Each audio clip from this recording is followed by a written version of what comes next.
Bien écoutez, 5 semaines, c'est à la fois court et long. Sachant qu'aujourd'hui la situation n'est pas complètement clarifiée, si on parle de l'Auvergne-Rhône-Alpes et aussi particulièrement de la Savoie.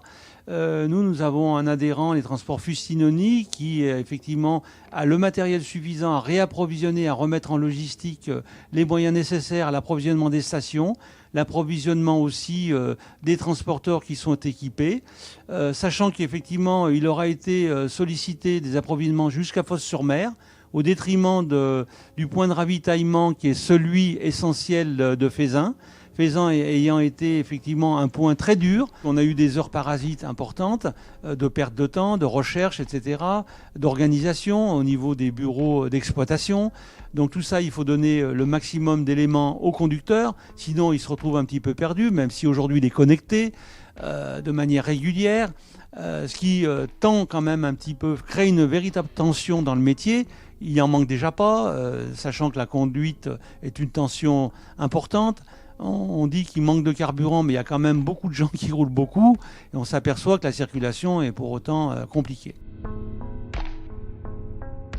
Le problème, c'est qu'en fait, on ne maîtrise pas effectivement les protocoles d'une raffinerie. Effectivement, on imagine bien que ce n'est pas celui d'une quelconque boulangerie. Il y a des protocoles, des process où effectivement le personnel habilité à cette logistique et au redémarrage de la raffinerie et de la distribution et du chargement des camions est déterminant. C'est vrai que ça ne peut pas se remettre en route, quoi que l'on pense, en 5 minutes, voire en 3 jours. Il faut un certain temps pour qu'effectivement les choses reviennent à la normale. Écoutez, nous, le transport, Dieu merci pour les transporteurs, il y a une récupération de la TICPE qui s'est fait au trimestre, voire peut-être même au mois, dans la situation la plus tendue des entreprises, alors qu'à l'origine, elle était prévue tous les 6 mois. Donc cette récupération est un mécanisme auquel, en fonction de la fluctuation des cours du carburant, le transporteur, sur un texte législatif que le client doit accepter, le met en pied de facture. Mais il y a toujours un décalage entre l'approvisionnement et la facturation. Donc si vous voulez, il y a toujours quelque part un risque majeur de perte financière sur cet aspect-là. Bien qu'on a cet avantage-là, c'est un texte législatif qui effectivement fonctionne depuis de nombreuses années et qui plus que jamais fonctionne aujourd'hui. C'est d'ailleurs la même chose pour le gaz, sachant que le gaz, effectivement, il y a moins d'un an, il était à 0,80. Là, on a vu des bons à plus de 2,40, donc 3 fois le prix. Vous imaginez bien que certains chargeurs ou certains clients ne veulent plus être livrés au gaz. C'est comme ça que les véhicules d'entreprise sont restés sur le parking, au risque et péril de faire une chute libre complète sur les résultats. Nous, on leur donne le maximum d'informations qui nous parviennent par des séances visio avec la fédération dont mon cher secrétaire général est en communication journalièrement. Les conseillers, c'est pas payé non plus. On va dire que nos transporteurs sont des gens qui sont des professionnels et qui ne manquent pas d'informations non plus pour savoir comment sur le secteur ou sur les secteurs d'activité, quelle est l'énergie qu'ils vont pouvoir privilégier.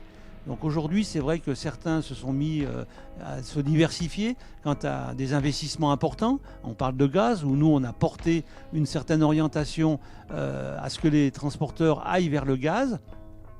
Un gaz GNV, GNC, donc comprimé, et qui est devenu aussi aujourd'hui, à notre plus grande fierté, un GNC bio, puisqu'on est en marge de récupérer des gaz qui sortent effectivement, comme sur Chambéry, sur la grande collectivité chambérienne de Savoie Déchets. Et donc, on a transformé le GNC en GNC bio. Voilà, un GNC bio qui coûte encore 10 centimes de plus, mais qui au moins a le mérite de décarboner complètement le transporteur et de vendre son service dans d'excellentes conditions de charte.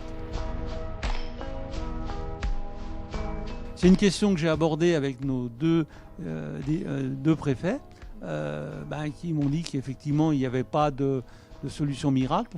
La colonne vertébrale pour aller sur l'Italie, c'est par le Fréjus. Le Mont Blanc est enfermé pour 2 mois. Ça va être un cycle qui va se reporter à plusieurs reprises. Ça sera la même chose pour la remise en conformité divers et variés sur le Fréjus.